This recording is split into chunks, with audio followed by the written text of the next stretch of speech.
اچھا ایک چیز سر میں اس میں آپ سے ایڈ بھی کروں گا، جاننا بھی چاہوں گا، جب کسی بھی جگہ کے اوپر فوج نے کوئی آپریشن کرنا ہوتا ہے یا کوئی ایسے وار آن ٹیرر کے اگینسٹ کوئی بڑا آپریشن لانچ کرنے جا رہا ہے، اس کے اندر صوبے کا کیا رول ہوتا ہے؟ یہ صوبے سے زیادہ اس کی سینسٹیوٹی سمجھو پہلے کے پی کے کا ایشو کیا ہے. ایک تو سارا بارڈر ان کا افغانستان کے ساتھ ہے، دوسری بات ہے جو افغانستان کی 40-50% پاپولیشن پٹھان ہے، کے پی کے میں بھی پٹھان ہے، تو ان کا ایک نیشنلزم بھی ہے، پھر پشتو سپیکنگ ہے، پھر ایک مطلب قوم ایک ہے، زبان ایک ہے، پھر مسلمان ہیں، ہمسائے ہیں. اور تمہیں تو شاید مطلب میں نے تو اپنی آنکھوں سے دیکھا نا میری ایج میں، کہ مجھے اچھی طرح یاد ہے جب میں پہلی دفعہ ترکھم گیا تو آئی واز شاکڈ. میں وہاں پہ کھڑا ہوں، بے شمار لوگ افغانستان سے پاکستان میں آ رہے ہیں، وہ پیدل آ رہے ہیں. پاکستانی وہ تو سر فوٹیجز میڈیا پہ بھی چلتی ہیں، وہ یہ سرحدی نہیں تھی، یہ سرحدی نہیں تھی. تو اس میں پی ٹی آئی کی جو کے پی کے کا پس منظر ہے، ان کا ایک پولیٹیکل انٹرسٹ بھی ہے، ان کا طالبان سے بھی انٹرسٹ ہے، ان کا پٹھان ازم سے بھی انٹرسٹ نہیں. میں پولیٹیکل بات کر رہا ہوں، میں کوئی پاکستان کے خلاف بات نہیں کر رہا. اب وہ دیکھتے ہیں کہ اس طرح جب ملٹری آپریشنز ہوتے ہیں، وہ سمجھتے ہیں کہ اس سے جو ہماری سانس بند ہوتے ہیں. وہ جو سمگلنگ کا ایشو ہے وہ بھی ان کا فائنینشیل ایشو بنا ہے. پھر اس طرح ہوتا ہے جب ٹیررزم کے خلاف آپ لڑتے ہیں نا، میں یہ کہہ رہا ہوں کہ پاکستان کی فوج ڈیفینیٹلی پاکستان کے لیے کام کرتی ہے، مگر جناب جب ایک ٹیررسٹ ایک علاقے میں آیا ہے تو جو 25 لوگ دائیں بائیں، جب اس پہ ایکشن ہوگا تو ان پہ بھی ہیٹ آئے گی، ان کے بھی گھروں میں مسائل ہوں گے.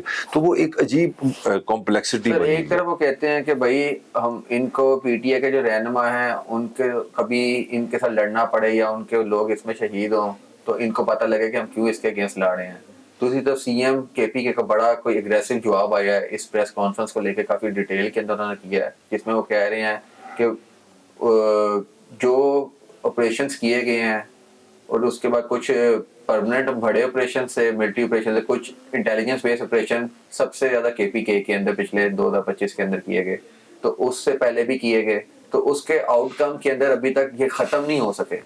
تو آپ کس طرح دیکھتے، کیا یہی اس کا سلوشن ہے جو اسٹیبلشمنٹ کہہ رہی ہے، یا جو کے پی گورنمنٹ کہہ رہی ہے کہ اس کو اور طریقے سے ریزالو کیا جائے، جو ان کا ایک کلچر ہے، جرگے والا کلچر ہے، مذاکرات والا کلچر ہے، اس کی بیسس پہ؟ دیکھو یار، میری ایماندارانہ رائے ہے کہ آپ عمران خان کو مائنس نہیں کر سکتے. P T I is a reality, آپ اس کو بھی نہیں مائنس کر سکتے. میری ذاتی رائے میں آپ پی ٹی آئی کو ختم بھی نہیں کر سکتا، عمران بھی ختم نہیں کر سکتا. جو پاپولیرٹی ہوتی ہے وہ آپ کے اندر ہوتی ہے، دلوں کے اندر ہوتی ہے.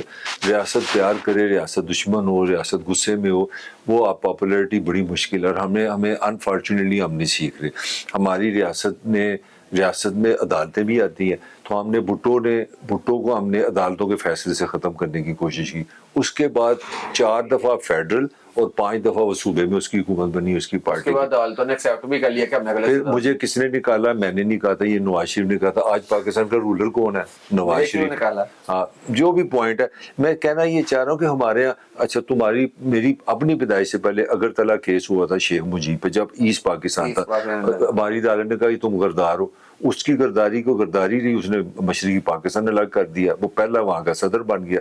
تو آپ نے مجیب پہ بھی ایک ایکسپیرینس کیا، بھٹو پہ کیا، نواز شریف پہ کیا، عمران پہ کر رہے ہیں. تو عدالتوں نے کسی کی قانونی پوزیشن پہ میں بات نہیں کر رہا، کسی کی سیاست ختم نہیں ہوئی.